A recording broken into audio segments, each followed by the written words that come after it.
A partir deste horário, passamos a vos apresentar o programa evangélico A Voz do Sétimo Anjo.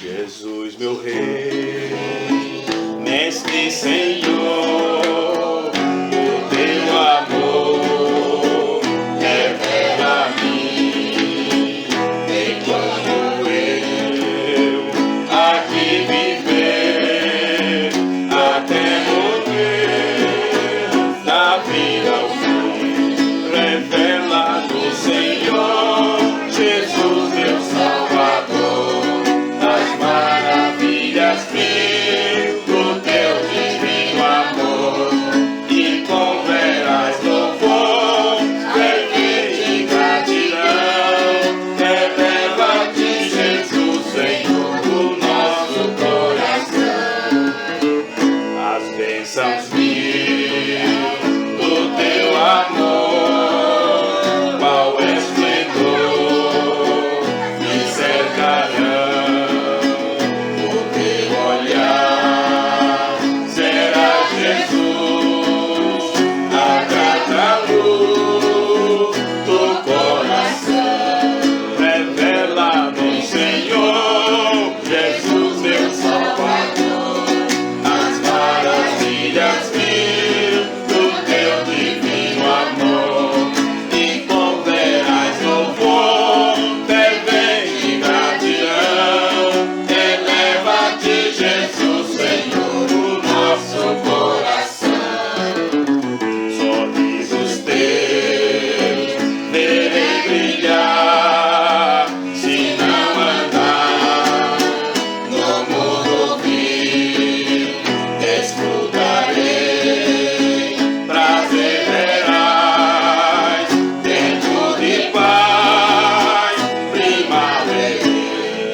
Muito bem, é um prazer estar com vocês pela primeira vez e agradecido por poder participar desses momentos com a parte desta família, né? Eu conhecia só a parte de lá, mas vocês aqui eu não conhecia ainda, estou muito feliz em conhecê-los.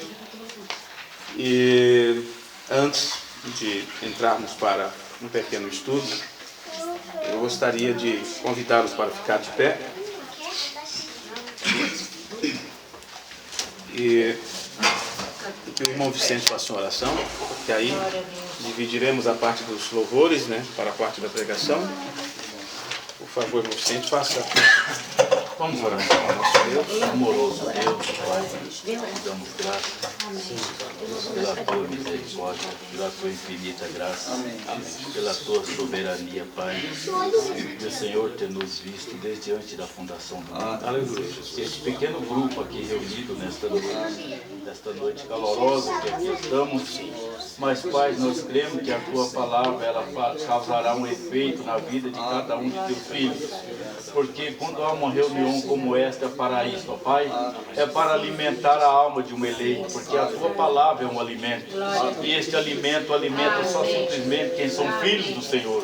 E nessa noite eu creio, se há mais filhos do Senhor aqui, que possa haver manifestação, que possa haver paz, arrependimento. Só o Senhor pode trazer isso ao indivíduo.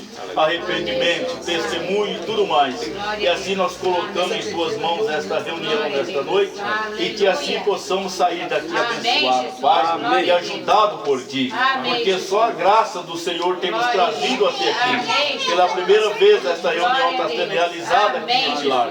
Abençoa este lar aqui do meu sobrinho, seus filhos, sua esposa, meu Deus, seus pais, que o Senhor o ajude. Dai graça a esses casais, e que a graça do Senhor permaneça sobre este lar, Pai, sobre cada um de teus filhos, e cada visitante aqui possa reconhecer a manifestação do Senhor nesses dias finais. E assim nós cremos e colocamos em tuas mãos o culto desta noite, no nome de Jesus Cristo, para a sua glória. Amém. Amém. Graças.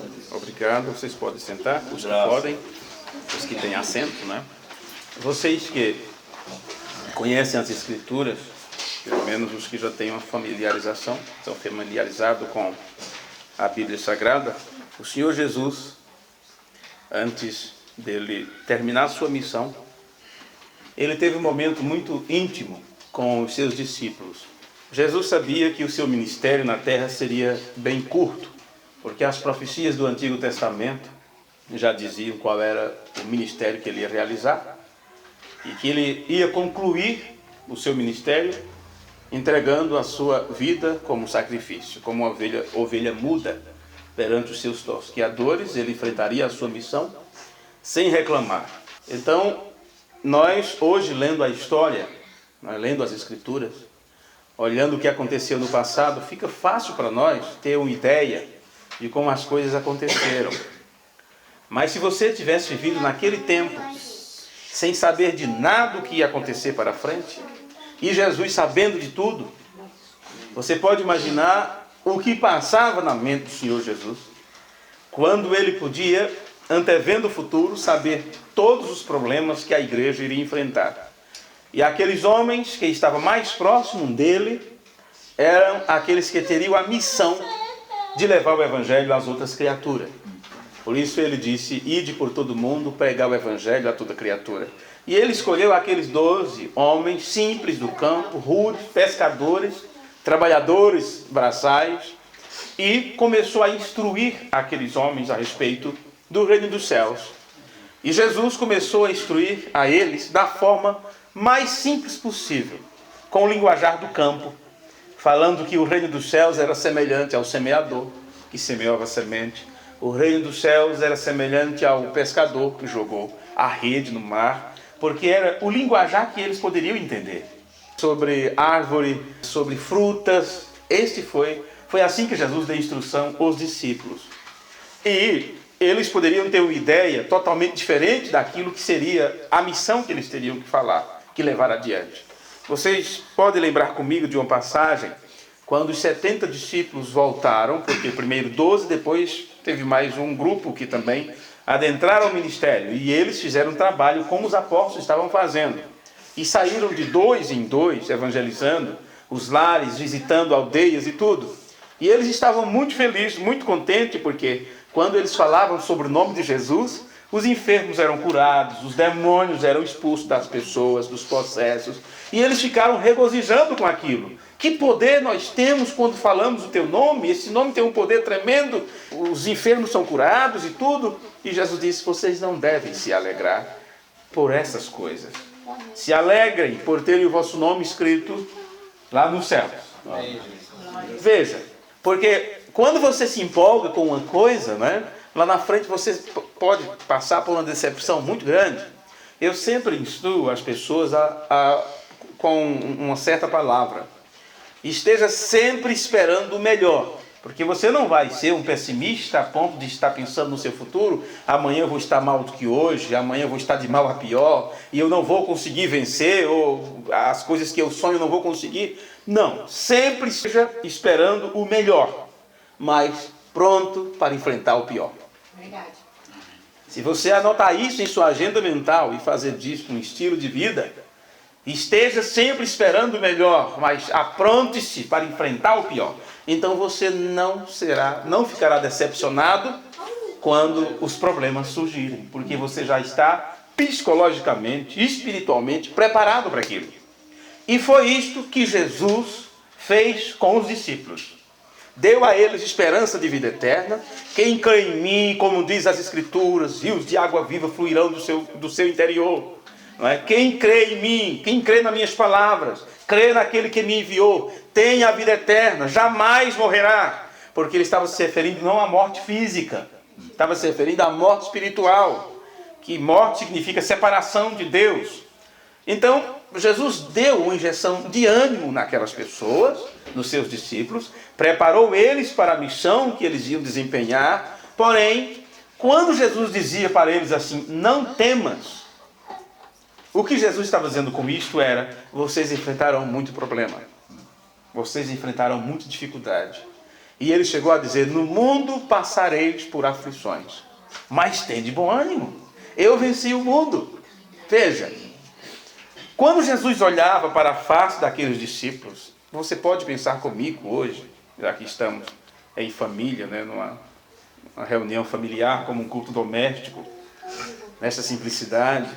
Veja, eu posso olhar para a cara do garotinho, do Lincoln, do Vicente, do Adriano, da irmã, cada um de vocês, mas eu não sei o futuro de vocês. Eu não sei o que vai acontecer comigo na próxima hora. Nós não sabemos se amanhã estaremos com vida. Não sabemos se teremos uma próxima oportunidade de estarmos juntos. Veja, e Deus não nos permitiu conhecer isto, porque senão teríamos um problema muito sério. A um profeta, Deus lhe dá o dom de visualizar, e o profeta, como vidente, ele pode ver o passado, o presente e o futuro. Porque a sua consciência e o seu subconsciente estão juntos. Ele não precisa dormir para sonhar, ou para ter uma visão, ele não precisa estar de um jeito extraordinário. Ele apenas está conversando com você, conversando com as pessoas, e abre-se outro mundo para ele. E ele vê teu passado, pode saber o que vai acontecer no teu futuro. E assim era Jesus, porque ele era o profeta dos profetas. Amém. Muitas vezes Jesus chegava a dizer, a minha alma está entristecida até a morte. As pessoas estavam contentes, felizes com os acontecimentos, e Jesus estava a sós, retirado em oração. Ele olhava para cada um dos seus seguidores e sabia quem no futuro ia dar as costas, quem não ia servi-lo mais. Ele sabia quem ia morrer, dar vida pelo Evangelho. Ele chegou para Pedro e disse, Pedro, hoje você se veste por si próprio, vai para onde você quer, mas chegará o momento que você não vai poder fazer isso, que outros é quem vai cingir tuas vestes e conduzir para onde você não quer ir. Ele sabia como seria o fim de Pedro, que seria crucificado de cabeça para baixo. Ele olhava para Tiago e podia ver que aquele homem seria decapitado no futuro, que ia cortar em seu pescoço. Ele sabia a vida de cada uma daquelas pessoas. Eles tinham um tempo curto de vida e muita coisa a fazer nesse curto tempo de vida. Eu olho para a minha própria vida e já perdi as contas. Há anos atrás eu sabia que eu tinha 22 anos que eu pregava o Evangelho. Agora eu penso que já passou dos 30 anos que eu comecei a pregar, dos anos 81 para 82. Olha o ano que estamos. Já perdi a conta, não sei quanto tempo. Os discípulos não tinham isso. Não tinha esse tipo de coisa.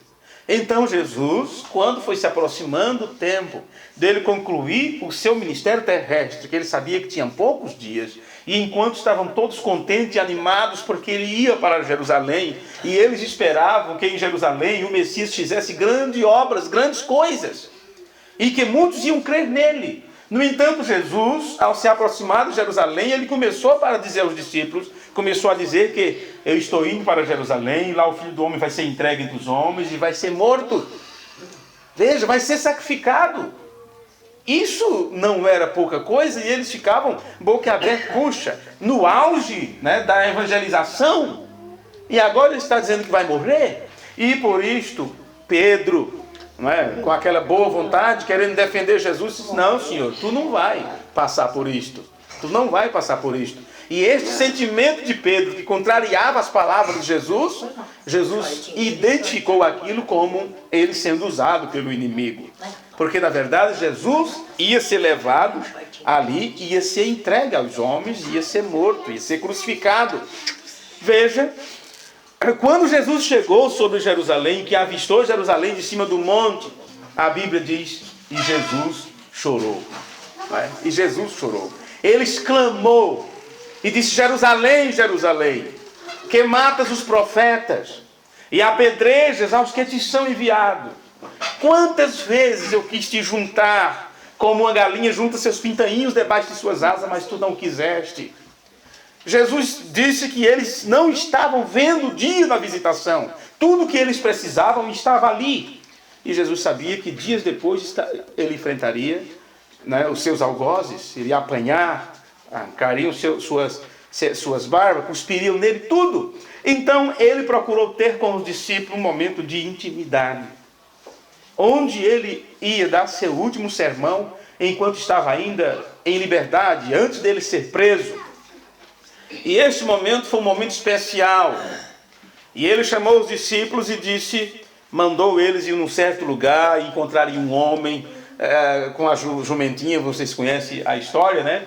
E disse, olha, converse com este homem, diga que eu preciso de um lugar para servir, para ter a Páscoa com vocês. E aconteceu do mesmo jeito que Jesus falou, o homem cedeu a sua residência, o seu lugar, não é? A parte de cima da casa, e Jesus teve uma intimidade ali com os seus discípulos, foi preparado a ceia, que naquele tempo era servido ali com ervas amargosas, tinha um cordeiro que era assado, né, de acordo com a família, seguindo toda a tradição do povo de Israel desde a saída do Egito. Era assim que era tido, que era a Páscoa, eles tinham comida e tudo. E naquele instante, quando Jesus sentou com os 12, Jesus começou a falar para eles coisas que Jesus não tinha falado no meio daquela multidão. Foram as últimas instruções de Jesus. E uma das coisas que Jesus falou para eles, que você só encontra no livro de João, não encontra nos outros evangelhos, é o que está em João capítulo 14. Eu pensei em ler isso no início, né? Porque às vezes, normalmente, a gente começa uma pregação ou uma palestra lendo as escrituras, né? Mas às vezes eu começo falando e lemos depois, né? Então, em João capítulo 14, você encontra o que Jesus falou naquele momento de intimidade com eles.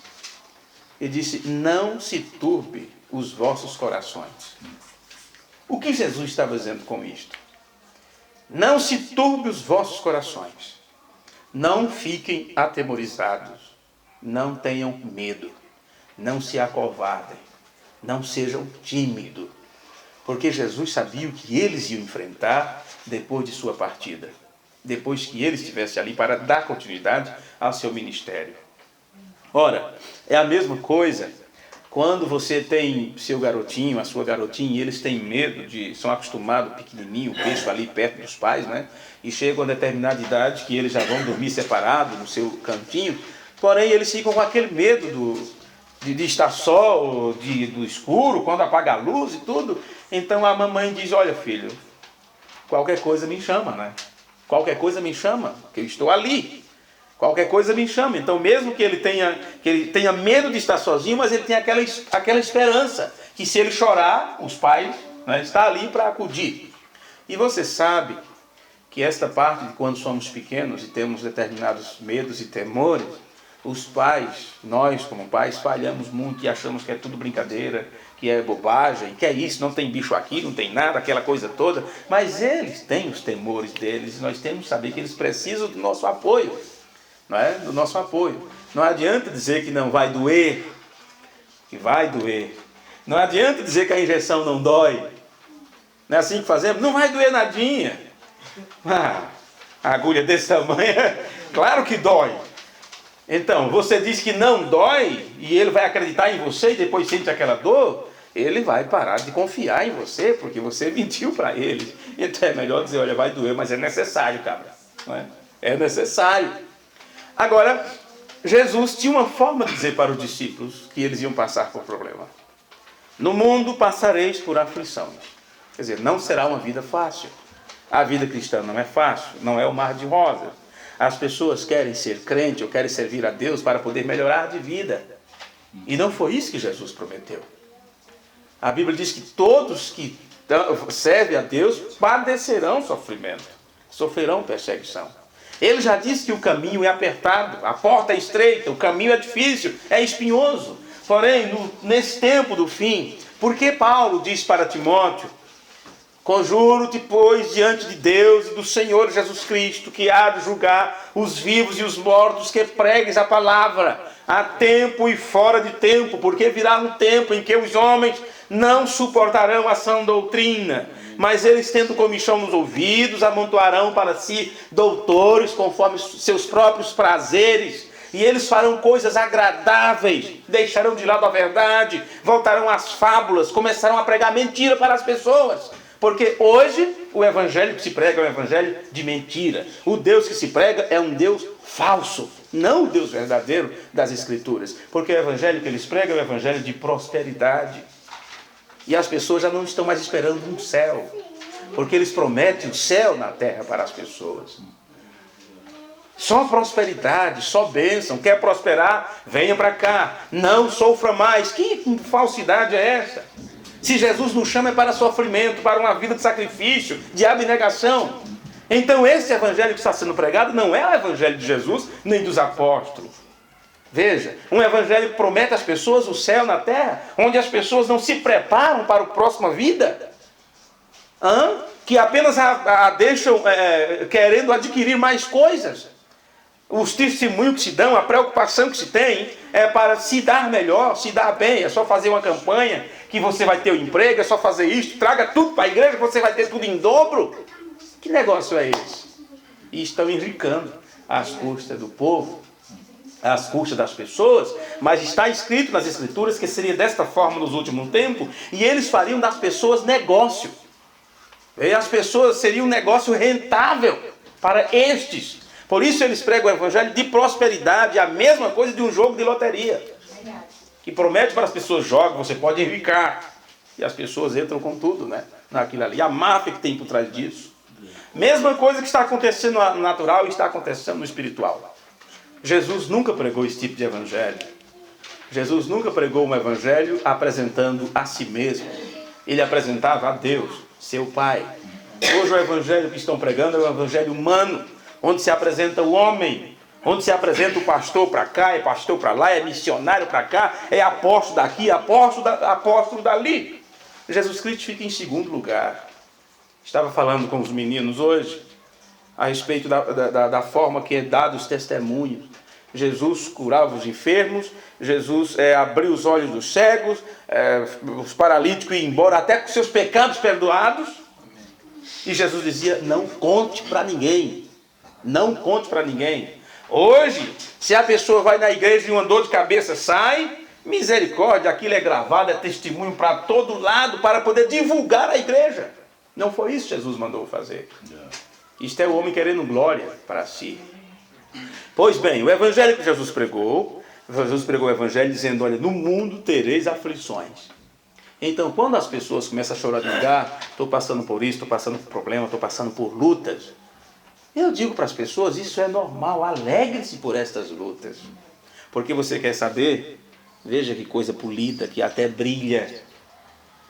Eu já fiz esse trabalho, e eu sou bom nisso. Sou profissional em dar esse acabamento aqui, eu entendo disso. Mas isso aqui é rústico, era rústico antes. E para poder ter esse brilho, isto aqui passou por corte, isso aqui passou por lixa. Isso aqui passou por polimento, foi uma sujeira terrível, pó para todo lado. E se passa uma lixa muito grossa, a lixa 36. Lixa 36, é áspera. Então ela fica um pouquinho mais branda. Então depois se passa a lixa 60, depois passa... E aquilo vai afinando, vai afinando. O sofrimento maior é o início, mas a pedra vai acostumando e ela vai aderindo. Veja, daqui a pouco já passa a lixa 180, que ela já dá aquele brilho. E por último, aí se passa uma cera com algo que já não arranca mais pedaço, apenas preenche uma lãzinha de carneiro, e você depois diz: mas que beleza, que bonita essa pedra. Mas para ela estar assim, ela sofreu. Ela sofreu. Agora, estamos na terra para ser o quê? Presta atenção. Deus é invisível. Deus nunca foi visto por qualquer pessoa. Nunca foi visto por alguém.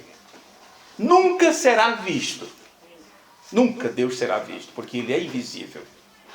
Mas o Filho unigênito o revelou. O Filho unigênito veio com a missão de mostrar Deus para nós. Quer ver Deus? Então olhe para a face de Jesus Cristo. Ele é a imagem do Deus invisível. E nós, o que somos? Para Jesus ser a imagem do Deus invisível, a Bíblia diz que ele aprendeu a obediência por aquilo que padeceu. E nós não queremos padecer? No mundo passareis aflição, disse Jesus. Então nós temos que nos tornar a imagem do Filho primogênito. Este é o plano de Deus. Deus é invisível. Ele enviou seu Filho para que através de Jesus Cristo nós pudéssemos saber como Deus é. Quem é Deus? Através de Jesus. E enquanto Jesus apresenta para nós o Pai, ele se torna nosso exemplo para que sejamos como Jesus. Por isso que ele diz: sede perfeito como é perfeito o vosso Pai que está no céu.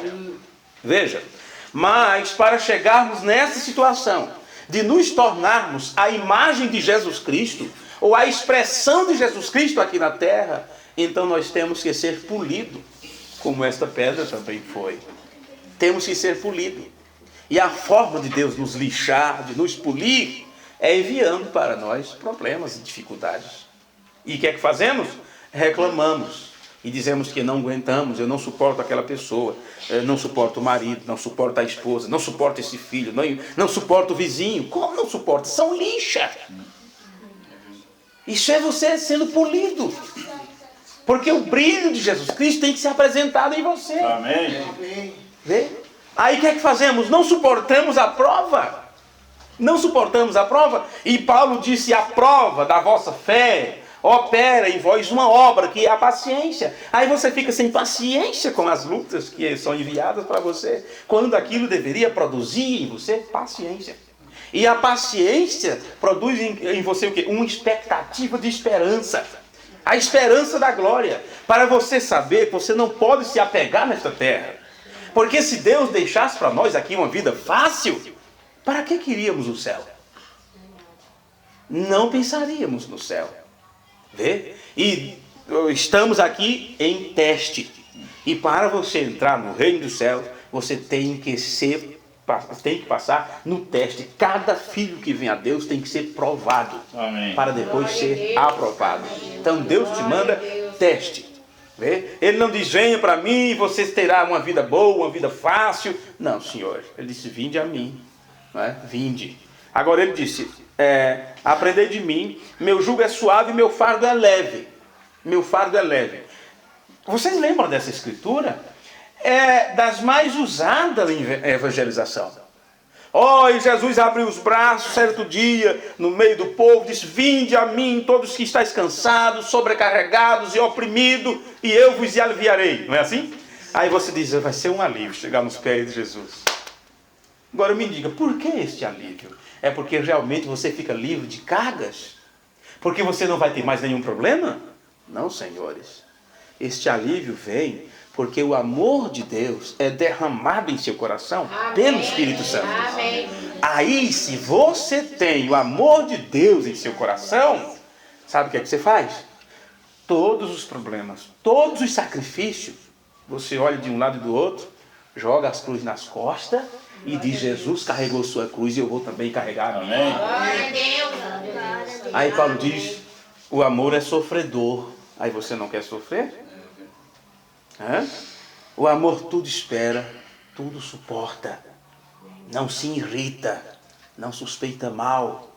Veja, temos pregado, eu acredito, já uns 2 meses, né, sobre Coríntios 13. E até agora só estamos arranhando a superfície, tem muita coisa. Então eu lembrei disso agora. Então observe, Jesus diz: quem quiser me seguir, negue a si mesmo. Se você nega a si mesmo, então você não vai sentir o sofrimento. Você não vai reclamar pelo sofrimento por causa do amor. E se estamos aqui na terra e não conseguimos sobreviver ou viver sozinho, e estamos rodeados de pessoas, então entenda que são através destas pessoas que nós vamos ser testados. Vê? E você quer saber de uma coisa? Você não será testado tanto pelas pessoas lá fora, você será testado por as pessoas mais próximas de você. E esse é o teste que Deus te dá, para ver como você consegue suportar a prova. Porque lá fora é sorriso. Bom dia, fulano. Oi, como vai? Não é assim? A pessoa não convive com você, não come um quilo de sal com você. Glória a Deus. Mas aqueles que estão juntos, que você vê todo dia, as pessoas mais próximas, os familiares, os cônjuges, são esses que podem se tornar o nosso inimigo. E quando estas pessoas agirem de tal forma que parece que são inimigas nossas, ou inimigos nossos, você não pode ter eles como inimigo. E mesmo que eles ajam como se fosse nosso inimigo, por alguma atitude que só nos derrube e não nos faz bem, o que você tem que fazer? Ame. Ame. Distribua amor. Jesus disse, amai os vossos inimigos. Orai por aqueles que vos maltratam e vos perseguem. Glória a Deus. Então significa que não será fácil. É uma vida de luta que temos que enfrentar. Se você ouviu um evangelho de bonança, sai disso. Verdade. Porque não foi isso que foi prometido nas Escrituras. Nós estamos aqui em um teste. Estamos aqui para ser testados. E nós temos que passar nesse teste. Então Jesus, naquele dia, ou naquela noite, ele explicou para os discípulos essas coisas e disse, não temas. Porque quando você lê as palavras de Jesus, você quer ver o desfecho lá no fim, o que ele diz. E ele termina dizendo, eu sou o caminho, não é? Eu sou o caminho, a verdade e a vida. Mas ele começou dizendo para os discípulos assim, não temas. Veja, é João 14, né? João 14. Não se turbe o vosso coração, nem se atemorize. Tem outra escritura que ele fala assim, não se atemorize. Crede em Deus, crede também em mim. Veja. Bom, as pessoas estavam nesta dimensão na qual Jesus veio para nos apanhar nessa dimensão, para trazer a palavra do Pai para esta dimensão humana. Ele disse, o que eu estou falando não é meu, a doutrina não é minha. Doutrina é ensinamento, o ensinamento não é meu, eu aprendi do meu Pai. Quer dizer, estou trazendo para vocês.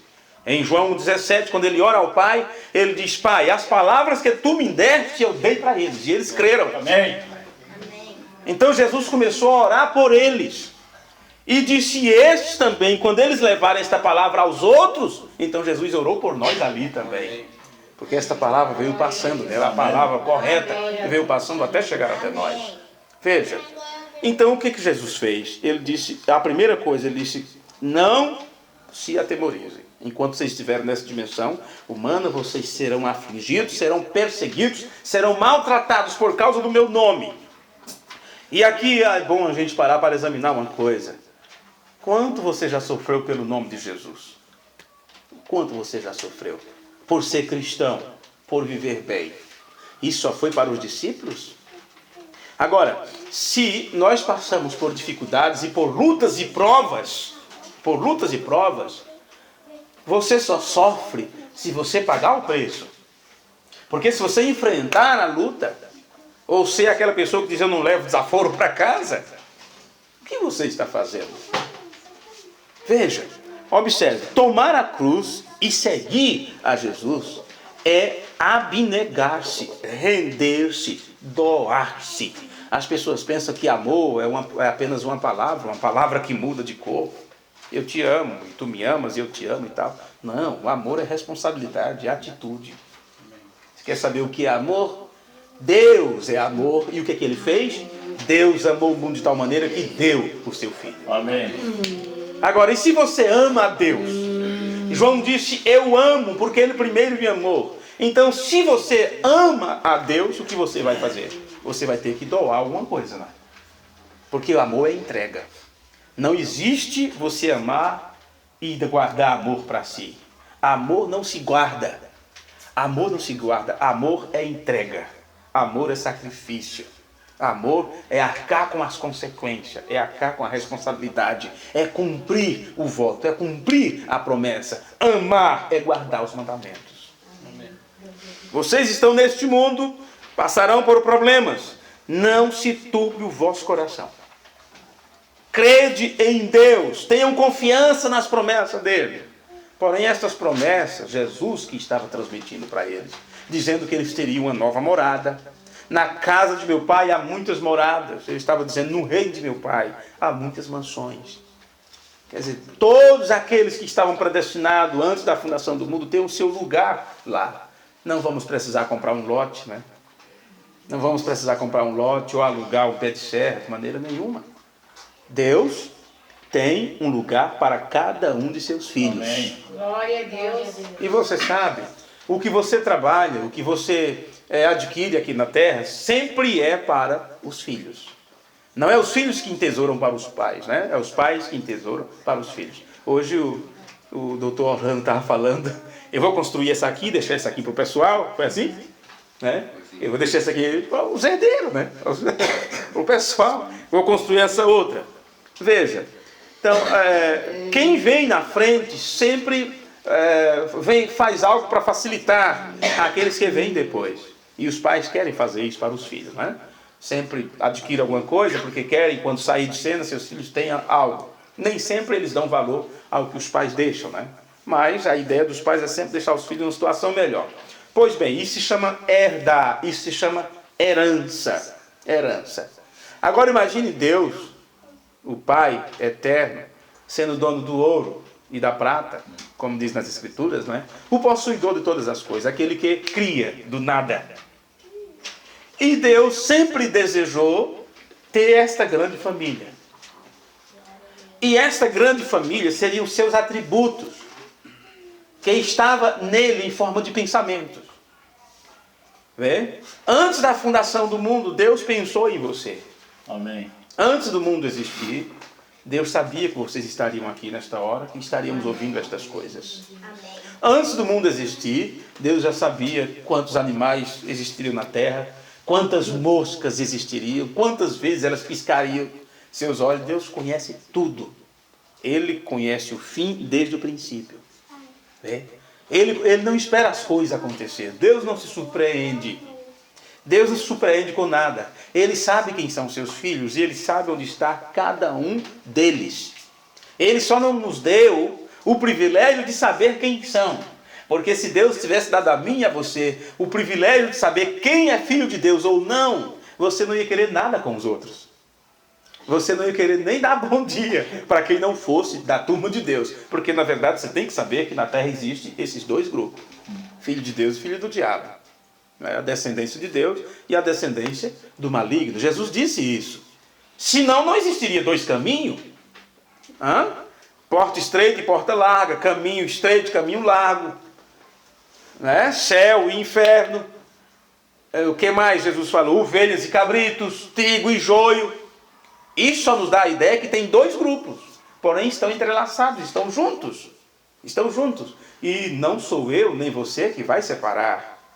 Tanto é que na parábola do trigo e do joio, Jesus explicando sobre isso, ele disse: o semeador saiu a semear, um homem veio, semeou o trigo, e daqui a pouco veio outro camarada, nas escondidas, e semeou joio no meio do trigo. E quando aquilo começou a nascer, os trabalhadores disseram: escuta, tem joio, tem erva daninha no meio. Isso é outro camarada que semeou, porque essa semente não é do dono original do terreno. Então vamos lá arrancar. O dono da serra disse: não, se você arrancar vai ter problema, né? Porque embaixo está entrelaçado. As raízes estavam entrelaçadas, joio e trigo. Agora são famílias. Estão juntos, pessoas que se gostam, pessoas que se amam. O sentimento humano, o amor humano, não o amor divino, né? Mas o amor humano pelo entrelaçamento, já que as sementes estão misturadas. Como fazer? Jesus tirou de nós, Deus tirou de nós a capacidade de saber quem são. Porque senão teríamos um problema muito sério. Não conseguiríamos nunca expressar o amor de Deus fazendo distinção de pessoas. E Deus sempre desejou dar a oportunidade justa para todos. Mesmo sabendo que aqueles não aceitariam, que eles não creriam nunca, sempre o rejeitariam. Mesmo assim, Ele, por ser um justo juiz, Ele deixa a oportunidade. Ele dá a oportunidade, mesmo sabendo que eles não vão aceitar, mesmo sabendo que eles não vão crer. Porém, quando se foi dito assim: queres que fazemos a separação, arranquemos o joio do meio do trigo? Ele disse: não, no fim do tempo, no tempo da colheita, aí se resolve, né? Então você sabe o que a Bíblia diz. o que acontecerá no arrebatamento. 2 estarão numa cama, um será tomado, outro será deixado. Então não é algo para mim você fazer. É só Deus que sabe quem são. Amém. 2 estarão no campo, um será tomado, outro será deixado. 2 estarão no moinho, e quem sabe o que é o moinho, né? De uma pedra em cima da outra. Já moí muito milho, café, tudo. 2 pedras de moinho em cima da outra, tem um torno ali, e um segura aqui, outro segura lá, e começa a moer. Né? Coloca o grão bem no centro, né? E aquelas pedras moendo, e aquilo vai caindo, tudo moído ao redor. Então imagine 2 pessoas ali com a mão no torno, e um some e o outro fica. É a separação que só Deus pode fazer. Nós não podemos fazer. Veja, porém, se existe essa morada no reino do Pai, e essa morada é para os filhos, nós não poderíamos nunca comprar um terreno nesse lugar. Ruas de ouro. Veja, o que é prometido. Mas não nessa vida, na outra. Palácio de glória, nunca poderíamos, com nossa capacidade, ter um lugar desse. Aqui na terra, muitos de nós morrem e não tem um lugar, não tem um chão. Imagine no céu. Imagine na glória eterna. Porém, ele como pai deixaria isso para nós, grátis. Porque o filho não tem que comprar as posses do pai. Porque o pai deixa para eles por herança. Não é isso? Então nós somos, por direito, o reino de Deus seria repartido conosco. As posses, a posse de Deus. Porém, o filho só herda quando o pai morre. E se você for esperar Deus morrer para poder herdar, meu amigo, vai ser difícil porque ele é imortal. Glória a Deus. Paulo disse o único que tem a imortalidade. Então nunca poderíamos herdar as coisas de Deus. Nunca poderíamos herdar. E como ficaríamos? Como ficamos? Apenas em sonho? Mas ele prometeu, Jesus disse, não temas. Crede em Deus, crede também em mim. Na casa do meu pai, ou no reino de meu pai, há muitas mansões. Está disponível. E nas escrituras mostra como é a cidade que foi preparada, como é as ruas de ouro, de cristal, aquela coisa toda. Mas como herdarmos isto? Jesus disse, não temas, é de vocês. Amém. Mas como? Se o filho só herda quando o pai morre. E nosso pai não morre. Deus é imortal. Porém, existe a lei da primogenitura. E esta lei nos assegura a herança. Porque o filho mais velho, o filho primogênito, na antiga lei da primogenitura, ele herda 50% de tudo aquilo que o pai tem.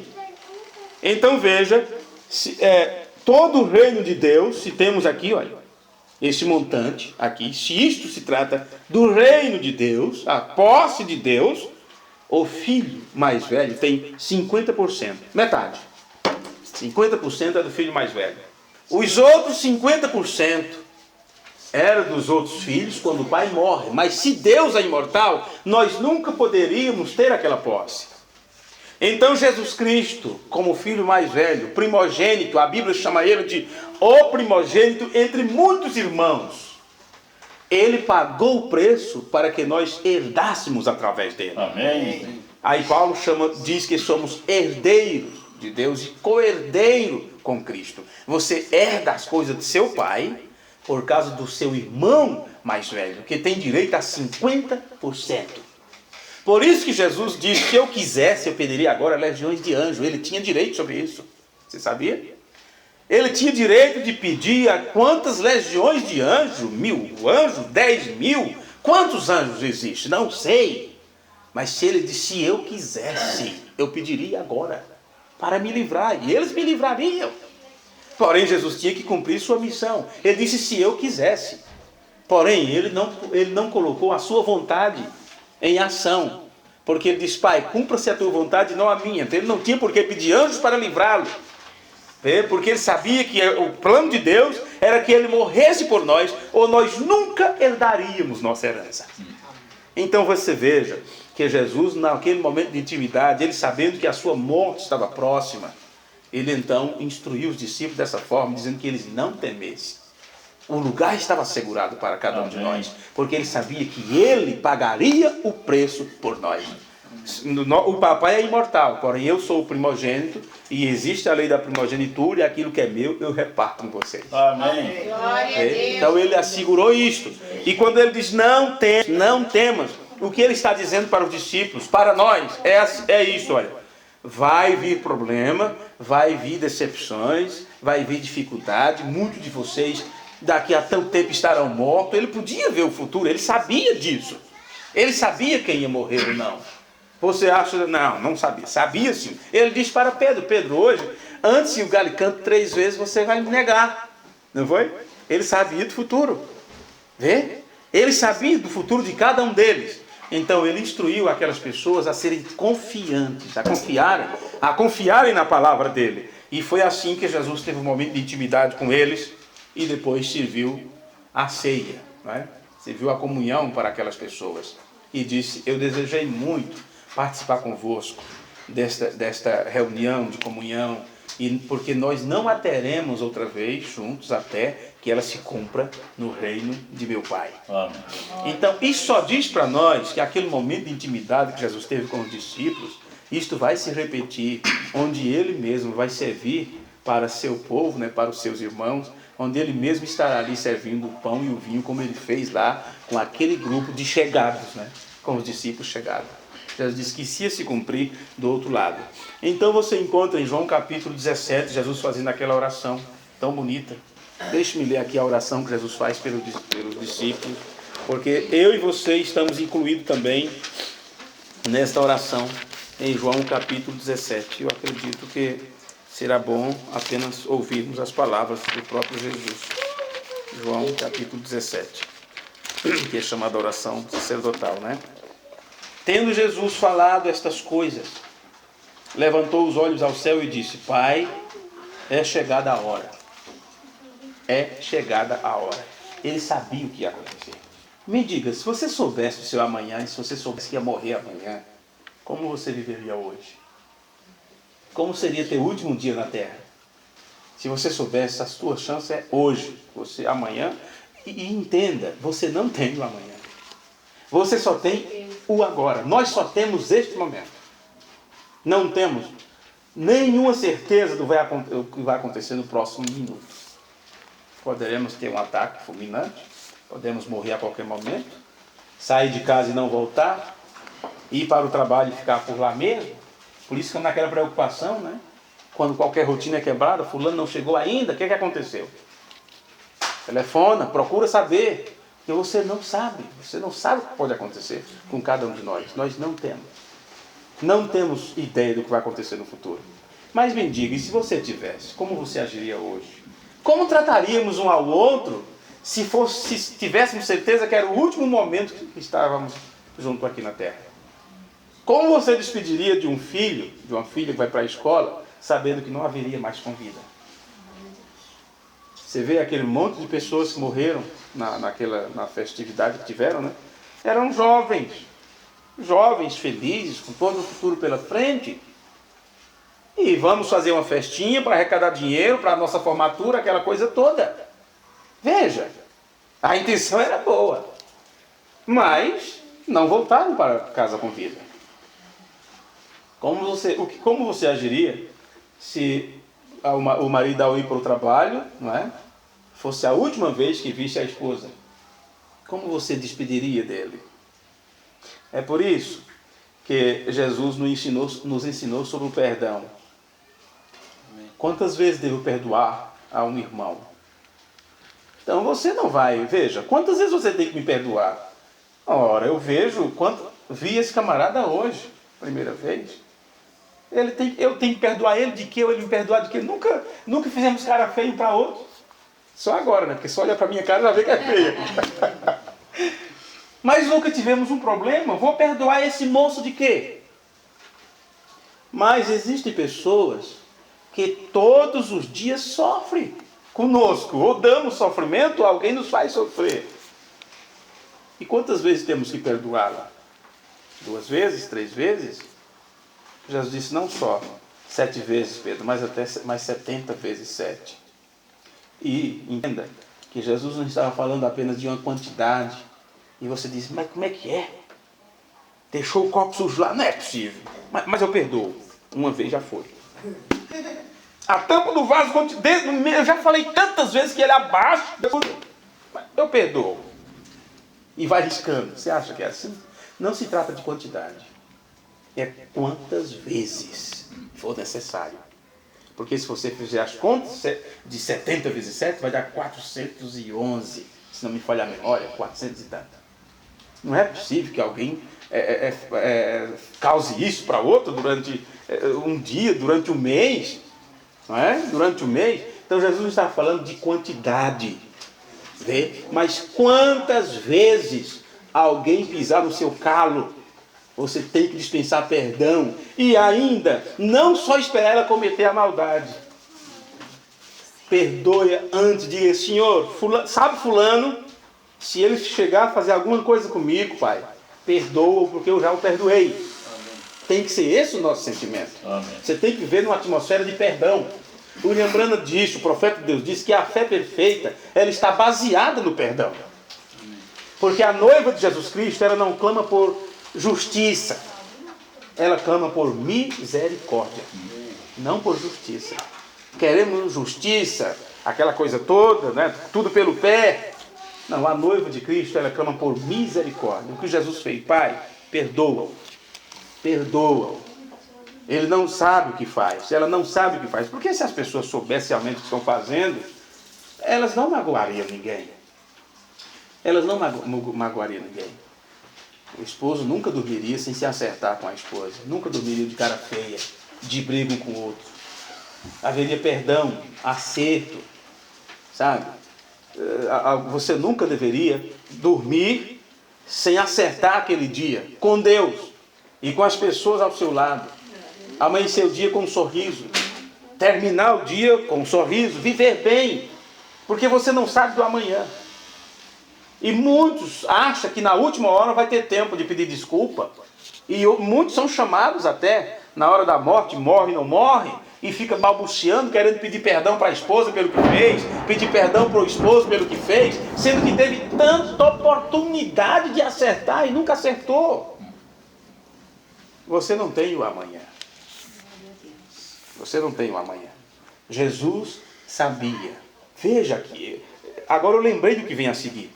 Eu não estava lembrado até agora. Agora eu lembrei. Amor. Quer ver? Tendo Jesus falado estas coisas, levantou os olhos aos céus e disse: Pai, é chegada a hora. Glorifica o teu filho, para que o filho te glorifique a ti. Assim como lhe... Como é que está aí, irmão? Tu está com as vistas melhor? Lhe conferiste autoridade. Sim, assim como lhe conferiste autoridade sobre toda a carne, a fim de que ele conceda a vida eterna a todos os que lhe deste. Jesus tinha esta autoridade de conceder a vida eterna para aquelas pessoas que eram de Deus. Né? Que eram de Deus. Agora, veja uma coisa. Eu disse que tudo isto foi na última noite. Nos últimos instantes de intimidade de Jesus com ele. Agora você, quando liga isso aqui com o capítulo 13, porque tudo é uma história só. Isso foi a mesma reunião. Lá diz assim: e tendo Jesus amados até o fim. Jesus amou eles até o fim, até o último instante, apenas distribuiu amor, até o último momento.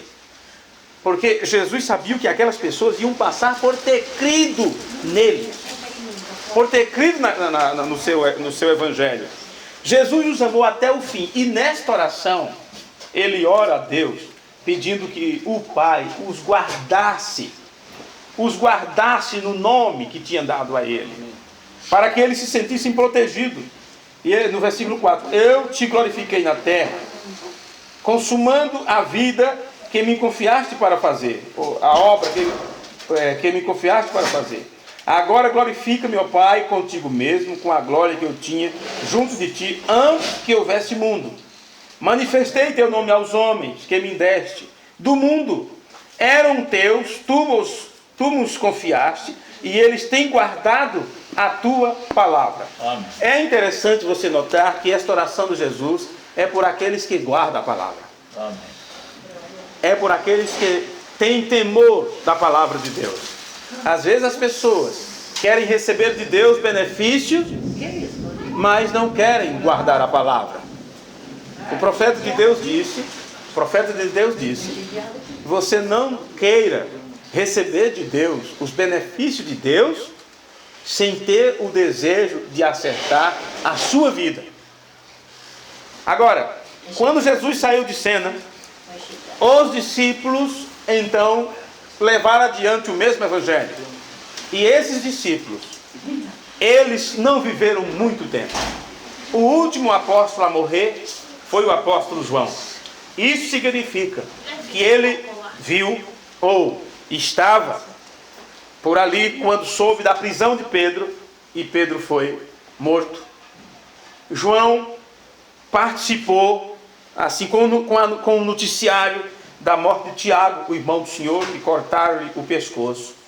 João, inclusive, estava no tempo quando Paulo também foi decapitado. Todos aqueles que estavam naquela reunião de Jesus, todos os seguidores de Jesus, foram perseguidos. Porém, Jesus disse que eles seriam açoitados, que eles enfrentariam problemas. Mas uma coisa é você saber disso, outra coisa é você passar por isso. Uma coisa é eles estarem junto de Jesus e Jesus dizer que eles iam sofrer, que iam ser mortos, que iam ser entregues.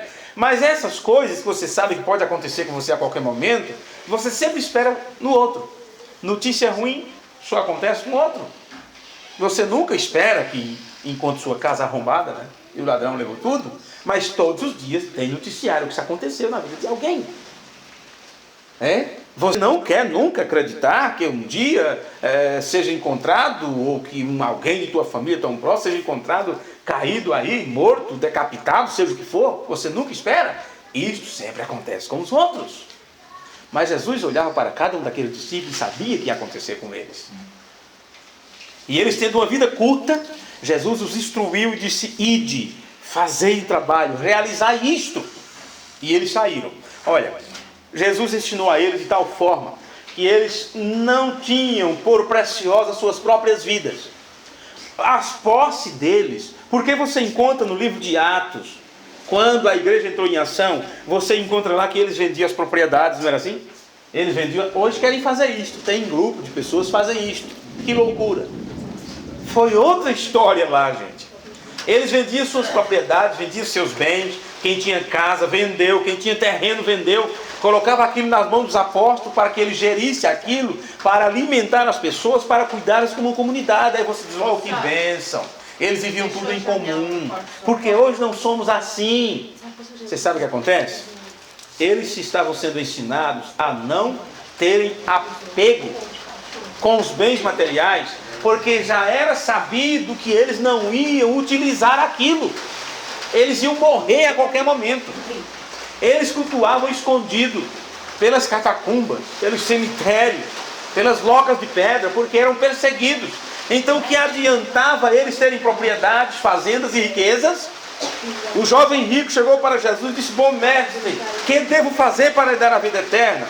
Jesus disse: faça isto, faça aquilo, guarde os mandamentos. Ele disse: eu faço tudo isso. Porém, ele estava muito apegado com as posses, com os bens materiais.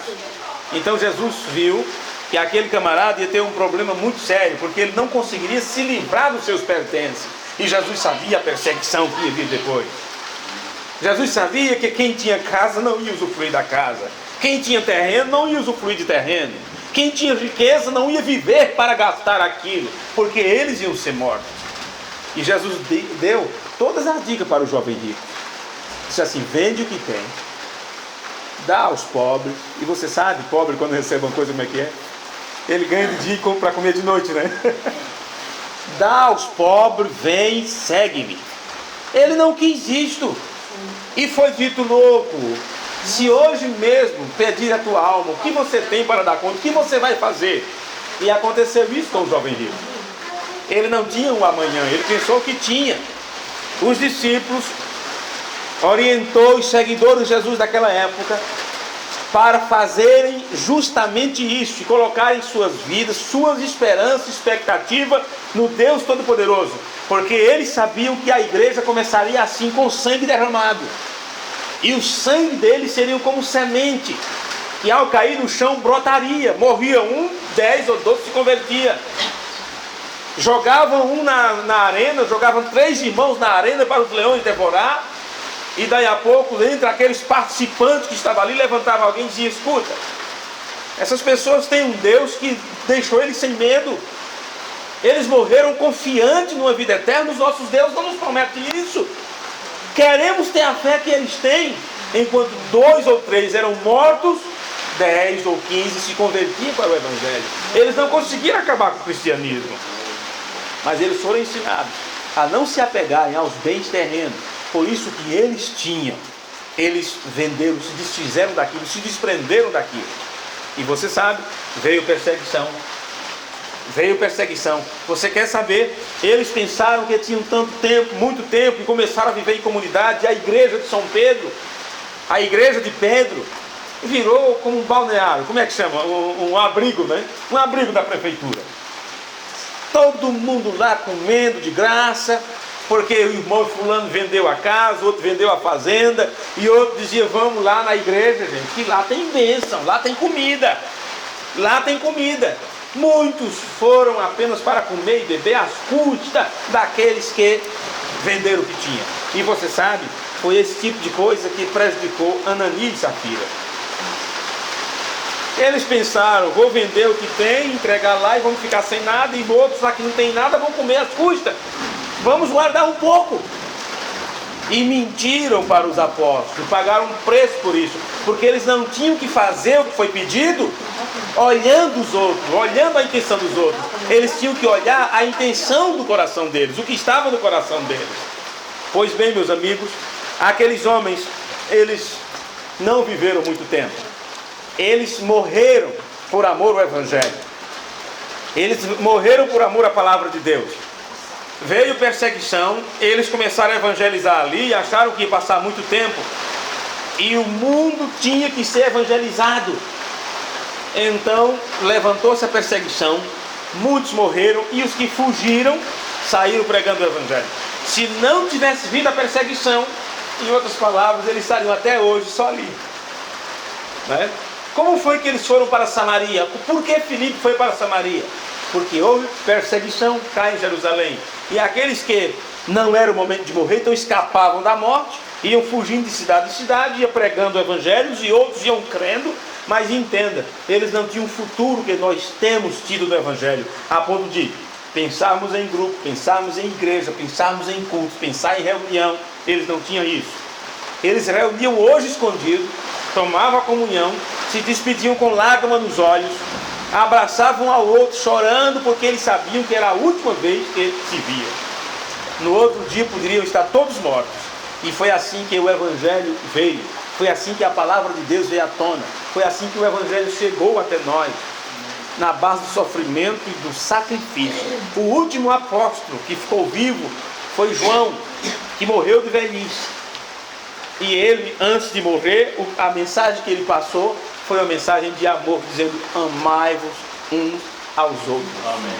Filhinhos, amai-vos uns aos outros. Agora é claro que só nessa palavra amai-vos uns aos outros está tudo o que Jesus ensinou, porque não tem como você amar os outros sem você amar a Deus. Porque amar a Deus sobre todas as coisas, aí sim é que você pode amar aos outros. Vê? João se foi, teve sempre alguém que ficou como testemunho da verdade para passar adiante. Porém esse evangelho, quando chega em nossos dias, já chega um evangelho tão deturpado que as pessoas já não têm temor de Deus, que as pessoas estão, os grandes templos, as grandes construções que fazem, é como se não fosse existir um fim, um final. Olha, tens passado 2000 anos de história. Você lembrando do que aconteceu na igreja primitiva, você pode dizer assim: puxa, eles estavam esperando a vinda de Jesus para aquele tempo, e Jesus não veio. Se passou 2000 anos, Jesus não veio, eles esperaram em vão? Não, senhores. Eles deram a vida, viveram um dia como se fosse o último de suas vidas, porque eles não tinham um futuro. Eles não sabiam que teria todo esse espaço de tempo. E entenda, hoje esse velho evangelho não mudou. Nós temos que viver como eles viveram, esperando Jesus para já. Esperamos Jesus para agora. Você não sabe quanto tempo resta. Pode ter 20 anos, 100 anos, 200, não sei. O tempo de Deus é diferente do nosso. Mas nós não temos o amanhã, só temos hoje. Só temos hoje. E no momento como este, 1 ou 2 que vai participar desse culto de comunhão, lembre-se das palavras de Jesus. Ele disse: eu desejei muito participar disto convosco, porque era a última vez que ele teria aqui. Naquela mesma noite, ele foi traído, ele foi preso, julgado às pressas de madrugada, morto no outro dia. Era o último instante que ele tinha a oportunidade, que ele tinha para conversar com os discípulos. E eu me pergunto, teremos outra oportunidade para nos juntarmos outra vez e cantar hinos e rirmos? Teremos outra oportunidade? Não sabemos. Temos que viver cada dia como se fosse o último dia das nossas vidas. Temos que esperar a vinda do Senhor Jesus Cristo para agora, para já. Não fazer planos para amanhã nesse sentido. Agora é claro que se você souber que Jesus vem amanhã, cumpra seus compromissos hoje. Faça a sua parte hoje. Cumpra com suas obrigações, porque no seu regresso Ele quer nos encontrar no posto do nosso dever. Amém. Cumprindo com nossa obrigação como pai de família, como dona de casa, como mãe, como esposa, como esposo. Cumprindo o seu compromisso. Não adianta você sentar no pé da parede e ficar lá dizendo esperar a morte chegar.